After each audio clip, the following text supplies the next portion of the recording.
Meus irmãos e irmãs, encarnados e desencarnados, que a bondade do Mestre Jesus encontre afinidades com os nossos sentimentos agora e sempre, são os nossos desejos iniciais. Gostaríamos de fazer um retrospecto rápido com relação ao Natal, porque ainda estamos vivendo as emoções do ontem, dessa noite. Então, apenas praticamente a título de informação. Na antiguidade, o Natal era comemorado em várias datas diferentes, pois não se sabia com exatidão a data do nascimento de Jesus. Foi somente no século XIV, no século IV, que o 25 de dezembro foi estabelecido como data oficial de comemoração na Roma antiga. Estudiosos afirmam que a figura do bom velhinho foi inspirada no bispo chamado Nicolau, que nasceu na Turquia no ano 280 depois de Cristo. O bispo costumava ajudar pessoas pobres, deixando saquinhos de moedas próximos aos chaminés das casas. Ele foi transformado em santo, São Nicolau, pela Igreja Católica após várias pessoas relatarem milagres atribuídos a ele. Até o final do século XIX, o Papai Noel era representado com uma roupa de inverno na cor marrom ou verde escuro. Em 1886, o cartunista alemão Thomas Herzl criou uma nova imagem para o bom velhinho, a roupa nas cores vermelha e branca com cinto preto.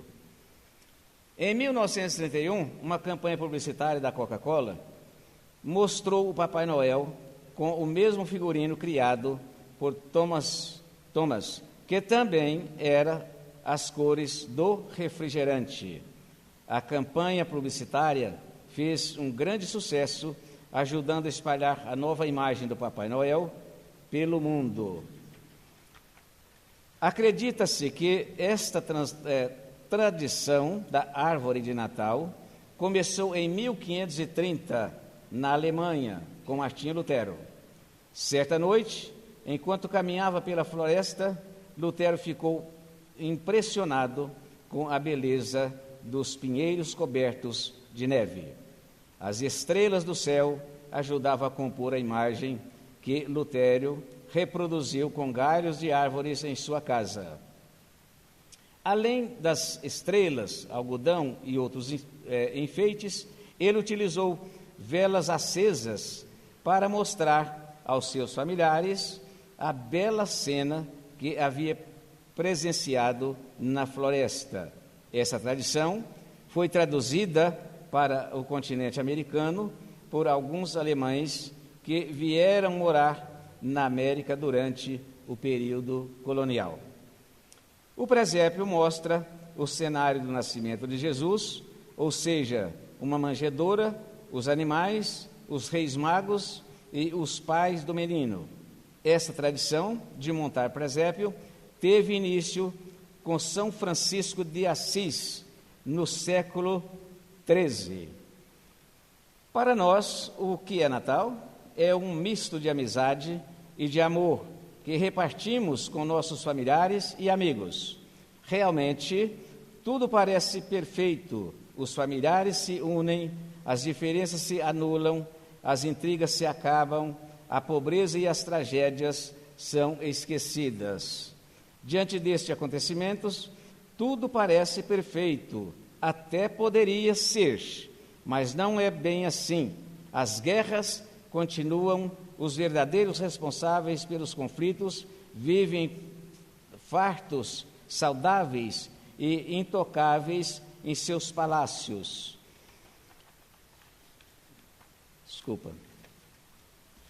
A desigualdade humana está presente em todos os níveis.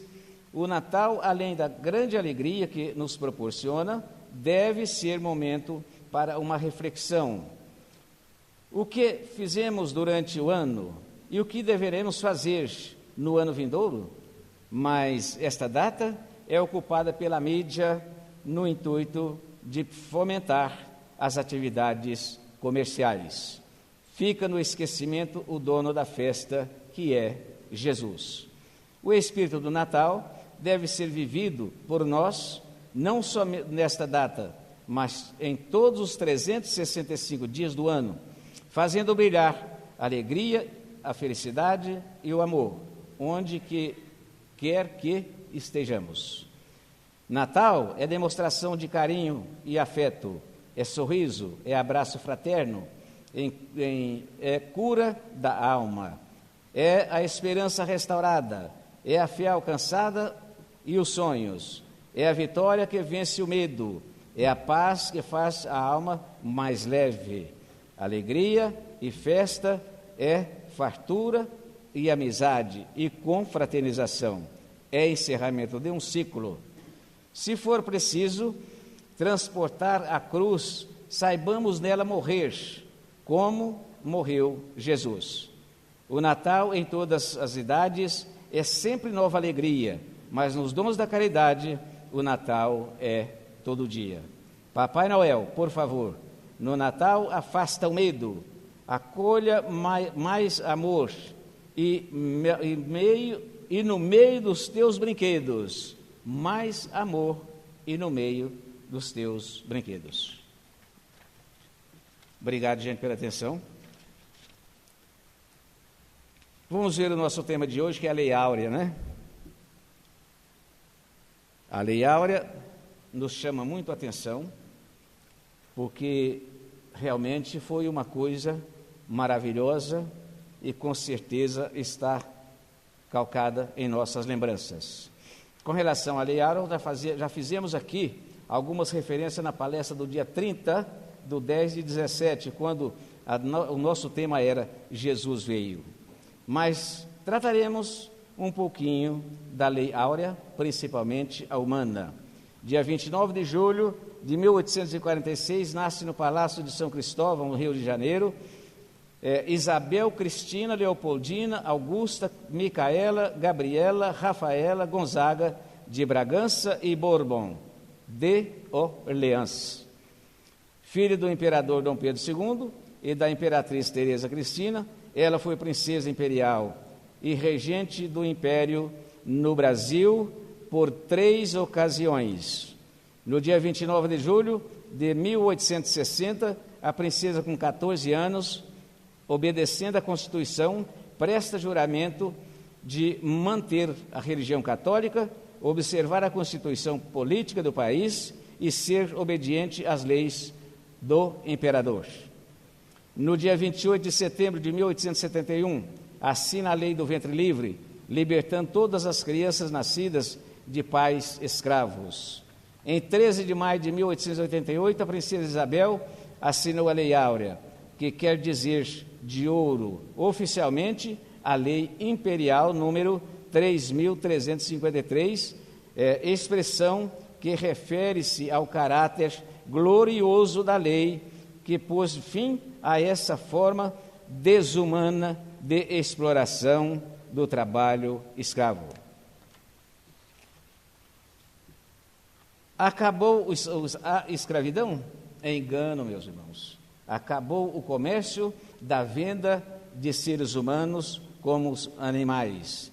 Quem tiver um pouquinho de humildade, não esqueça, não pesquise sobre a escravidão. Encontraremos quadros tristes, horríveis, chocantes, tenebrosos. Não gostaríamos de tratar em detalhes os fatos aqui, sabendo que aqueles são seres humanos, nossos irmãos, sendo tratados como um dos piores animais.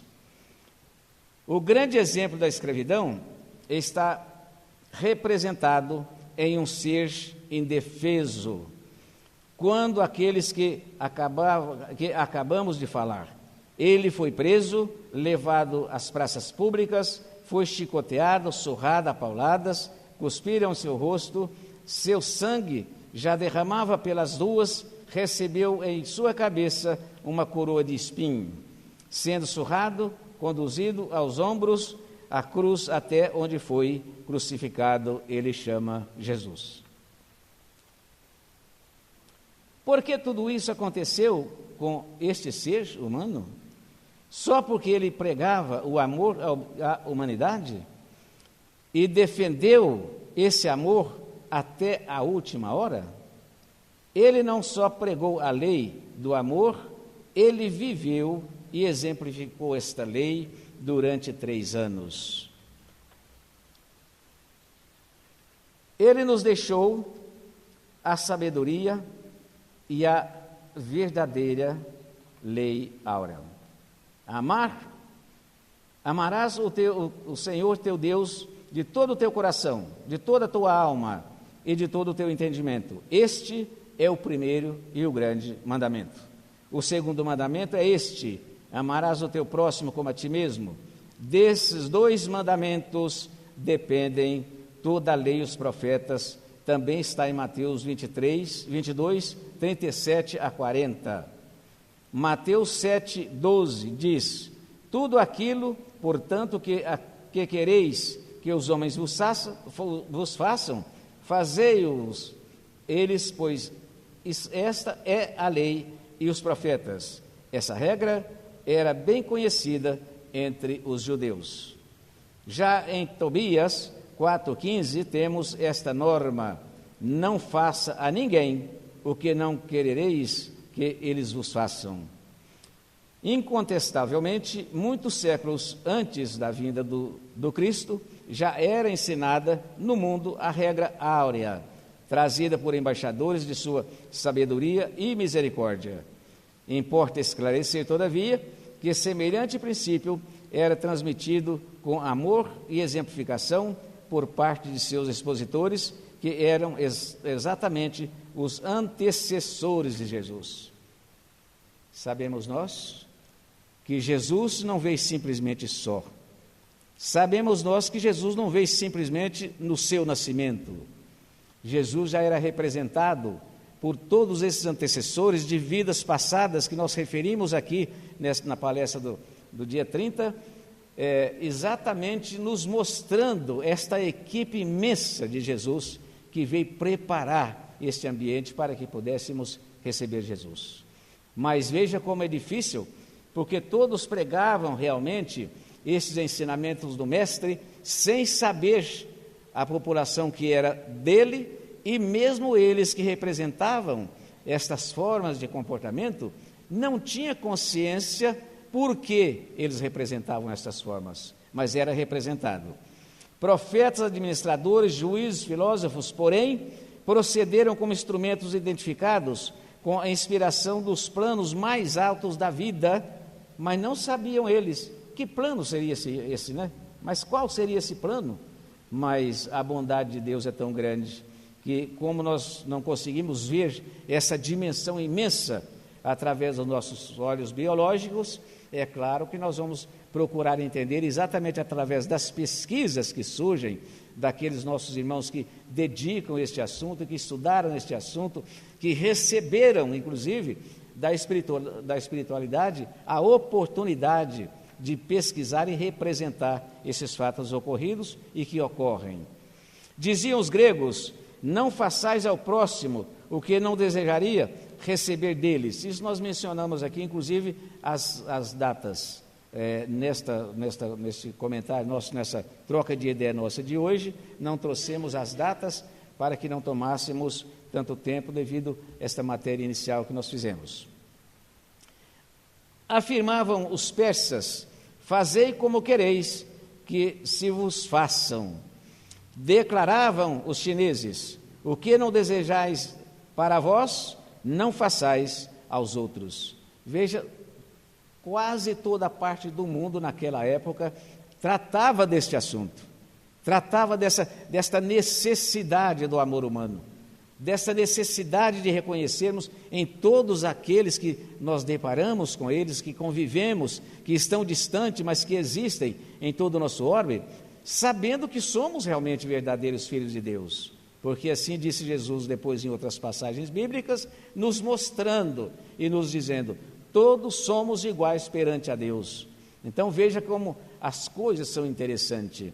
E nós encontramos ainda diferenças e mais diferenças, agora mesmo nessa fase desses festejos, nós encontramos em todas as partes do mundo comemorando estas datas. Normalmente, esta data do Natal são representadas em quase todo o mundo, E nos mostrava também a mídia, e nos mostram também a mídia e as pesquisas, que ainda estamos cercados por muros. Mas, meu Deus, cercado por muros por quê? Para não depararmos com os nossos semelhantes, para não percebermos os nossos semelhantes que nós achamos viver diferente de nós. Nós gostaríamos de traçar uma meta para que todos vivessem como nós gostaríamos, mas sabemos nós que esta diferença é muito grande de idioma, de naturalidade, enfim, de uma série de comportamentos.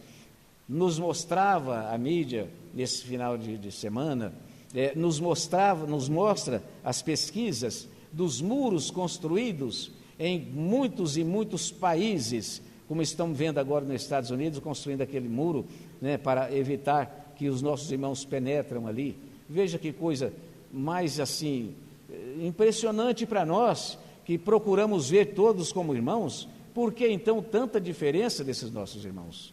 Mas nós temos isso aqui conosco, em nossos lares. As nossas casas estão cercadas de muro, as nossas casas têm muro, as nossas casas têm grade, as nossas casas têm câmeras. Nós estamos cercados. Nós temos medo de sair na rua. Medo de quem? Dos nossos irmãos, dos nossos semelhantes. Nós temos medo até da nossa sombra de vez em quando, pensando que alguém está aproximando para que possa nos praticar uma atitude desagradável. Então, veja ainda a diferença que existem entre o ser humano. E aí nós nos perguntamos, quando será que nós vamos abrir os olhos, que a humanidade possa abrir os olhos e dizer, eu preciso conviver com os meus irmãos? Quando será? Quando será? Declaravam os chineses, nós falamos, recomendavam os egípcios, deixai passar aquele que fez aos outros o que desejava para si. Deixar passar. Doutrinavam os hebreus, o que não quiserdes para vós, não desejeis para o próximo. Insistiam os romanos, a lei gravada nos corações humanos é amar os membros da sociedade como a si mesmo, o que nós lutamos e não conseguimos fazer. Mas veja como é importante conhecermos isto, para que nós possamos estabelecer em nós uma meta de viver. Eu posso até não abraçar aqueles que não são simpáticos a mim, nos diz o Evangelho, mas não há necessidade de beijarmos. Podemos considerar como irmãos, podemos fazer prece para esses nossos irmãos. Esperar desencarnar? Não. As nossas preces são matéria que condensa através do nosso pensamento, quando nós emitimos para aqueles seres que nós gostaríamos de ajudá-los. E esta matéria das nossas preces, elas interferem no problema de células daquele semelhante, porque nós encontramos isso, explicações disso a passos largos, com relação ao passe, até mesmo à distância, quando realmente a interferência é muito grande, quando nós emitimos este pensamento, e este pensamento cabe a cada um de nós, qualificar este pensamento, direcionar da melhor forma possível, porque qualquer pensamento nosso que nós direcionarmos, a energia acompanha de acordo com o nosso desejo. Se não é agradável, se é uma coisa que não é tão agradável porque não somos simpáticos com aquela pessoa, com certeza a energia, os fluidos que nós emitimos também não são agradáveis. Por isso, muitas das vezes encontramos com alguém na rua, em qualquer lugar, às vezes sem conversar com esta pessoa, nós não sentimos agradável estar junto. Não gostamos da forma que aquela pessoa muitas vezes apresenta junto de nós. Então, por quê? Há uma incompatibilidade espiritual que hoje chama incompatibilidade de gênero, que na realidade não é. É exatamente a incompatibilidade dos fluidos, que o nosso fluido realmente não se afiniza com aquele, porque estamos mentalizando numa faixa vibratória e muitas das vezes aquele nosso irmão está numa outra faixa totalmente diferente da nossa. Então, esse cuidado que nós devemos ter, porque as coisas boas penetram onde quer que nós queremos, as desagradáveis também penetram. É interessante para nós? Não. Vamos lutar contra nós mesmos, para que nós possamos emitir realmente fluidos agradáveis, matéria que possa equilibrar não só o corpo físico biológico, mas equilibrar este espírito e, sobretudo, equilibrar o corpo perispiritual, que é o que liga o espírito ao nosso corpo biológico. Suas figuras apagaram-se no recinto dos tempos iniciáticos, ou confundiram-se na tela do tempo em vista de seus testemunhos fragmentados, que é o que nós estamos comentando. Veja, isso vai se perdendo. Em vez de crescer, de aumentar, todo esse comportamento que foi pregado, que foi ensinado antes de Jesus chegar, teria que isso ter hoje um vulto muito grande. Não, vai apagando, vai sendo esquecido pelo tempo e pelo comportamento do ser humano, porque o nosso materialismo, de um modo geral, ainda fala muito mais alto do que o espiritualismo, ou seja, a educação moral que nós deveríamos ter, que ainda não aprendemos a lutar contra isso. Quebrar esta barreira que nos separa do material com o espiritual. Porque, veja, nós que temos, graças a Deus, um pouquinho de conhecimento que nos passam os irmãos amigos, não é interessante agirmos em atitude desagradável, porque quando deixamos este corpo, levamos conosco exatamente as nossas atitudes. O corpo não pensa, o corpo age de acordo com o nosso espírito, mas quando nós deixamos este corpo, ele não tem mais atividade nenhuma, portanto, é esquecido nos lugares determinados que nós conhecemos bem.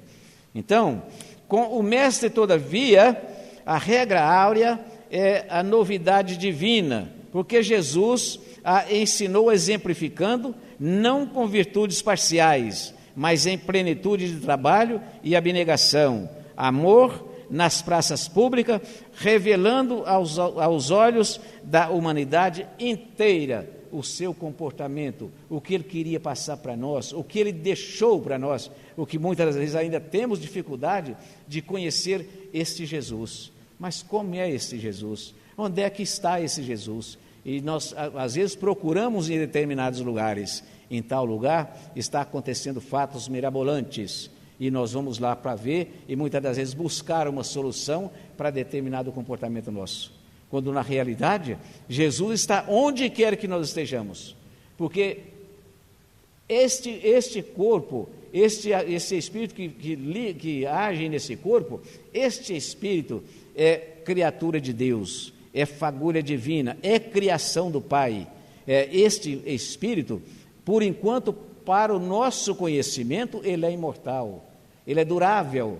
Então, não é o corpo que dura, mas devemos cuidar do corpo sim, por que não? Assim dizia o Mestre Jesus, cuidai do corpo e do espírito, porque este é o veículo, como dizia o Chico Xavier, este é o carro que conduz esse espírito, ou que o espírito conduz esse corpo. Então, uma coisa depende da outra, mas quando chegar ao nosso final de compromissos na matéria, que Deus às vezes nos traçou e que não devemos antecipar, quando muitas das vezes nós antecipamos este retorno, o que nós não devemos fazer, devemos aguardar que seja cumprida as leis do Pai. Mas quando somos chamados, ou seja, terminou o nosso compromisso, nós temos que retornar. Hoje comentava com um colega nosso de Formosa, sobre via telefônica, e dizia para ele, os bons já foram, os ruins ainda estão lutando por aqui. Agora, esperamos que os bons já foi e que possa construir no plano espiritual, quem sabe, né? Um lugarzinho para nos receber. Diz, olha, eu vim primeiro, eu arrumei um lugarzinho aqui para receber vocês, mas que muitas das vezes nós esquecemos esses nossos irmãos que já foram, nós não lembramos mais, nós achamos que muitas das vezes que aquilo acabou e costumamos dizer, perdi fulano de tal. Não, meus irmãos, não perde, nenhum de nós perdemos ninguém. Nós vencemos um ciclo, deixamos de viver neste ciclo biológico para viver num ciclo diferente, habitando um corpo mais leve, entrelaçando realmente com mais facilidade com os espíritos que estão na erraticidade. Amarás o teu próximo como a ti mesmo, Jesus. Veja bem, uma referência do antepassado, ele confirmando agora: amarás o teu próximo como a ti mesmo. Jesus está em Mateus 22, versículo 39 e 40. Veja que é Jesus lutando de todas as formas para que nós possamos entender esse mestre, esses seus ensinamentos. É difícil para nós? É difícil para nós, mas não é impossível, nunca foi impossível para nós. Nós temos dificuldade pelo nosso materialismo.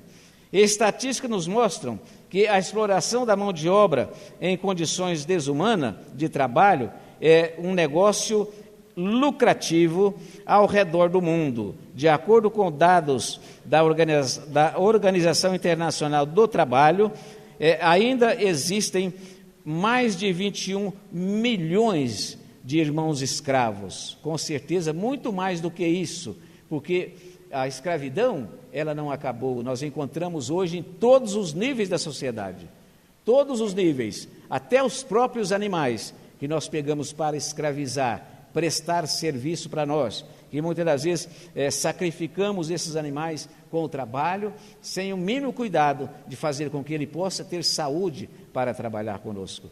Então, é difícil para nós, mas voltamos a dizer, não é impossível. Esses ensinamentos do Cristo precisa falar mais fundo em nossos sentimentos, em nossos comportamentos, para que nós possamos não querer mudar a sociedade, mas querer integrar numa sociedade mais equilibrada, mais justa, não é?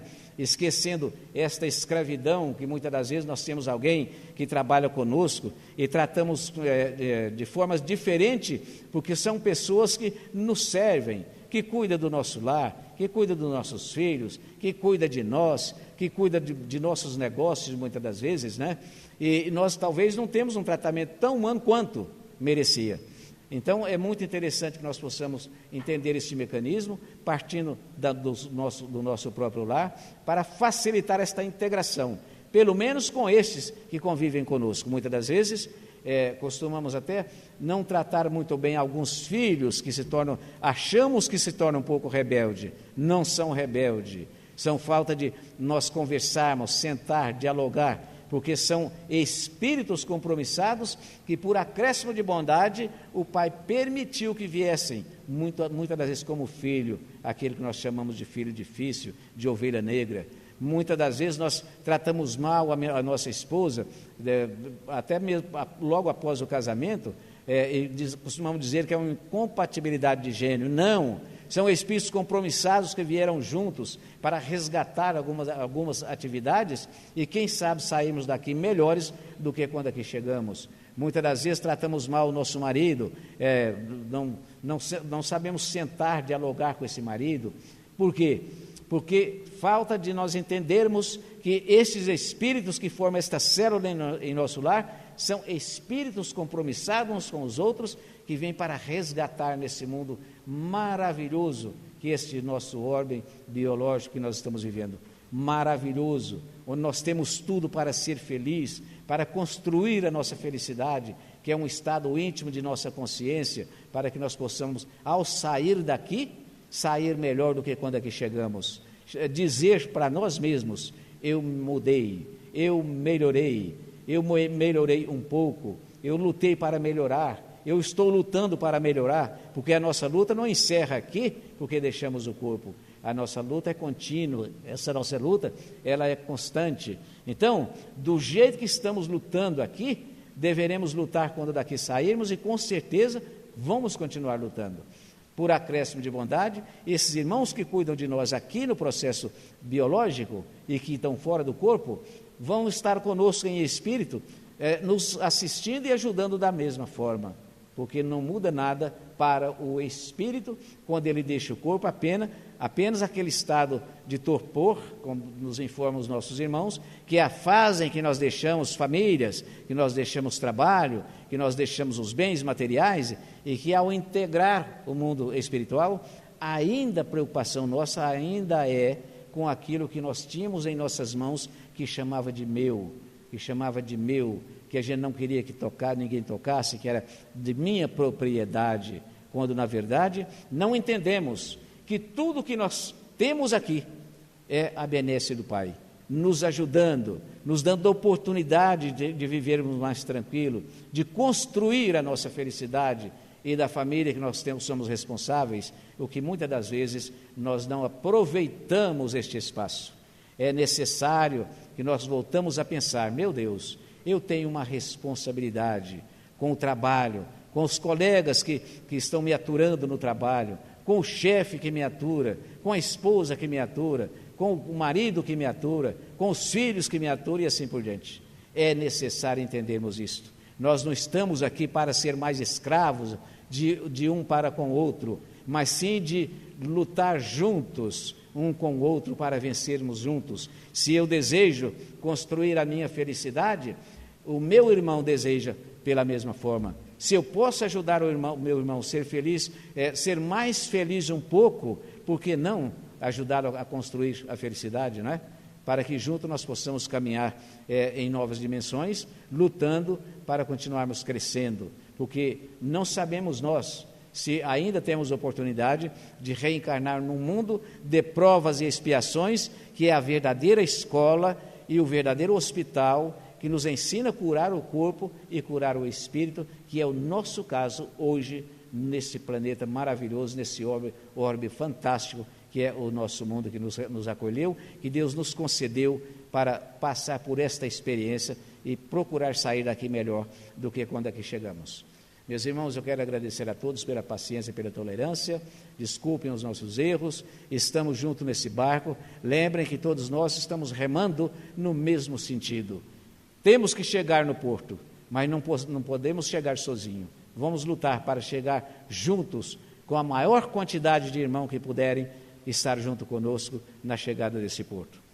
Um abraço, sejam todos felizes e que nós possamos preparar para continuarmos essa festa que começou ontem e que vai terminar no dia 31, ou seja, no dia 1º, recebendo um ano novo, como dizíamos com o nosso amigo Elvésio. Não esperamos nós as mudanças dependem de cada um de nós, porque os seres humanos que ingressar em 2018 os mesmos que estão vivendo em 2017. Muito obrigado.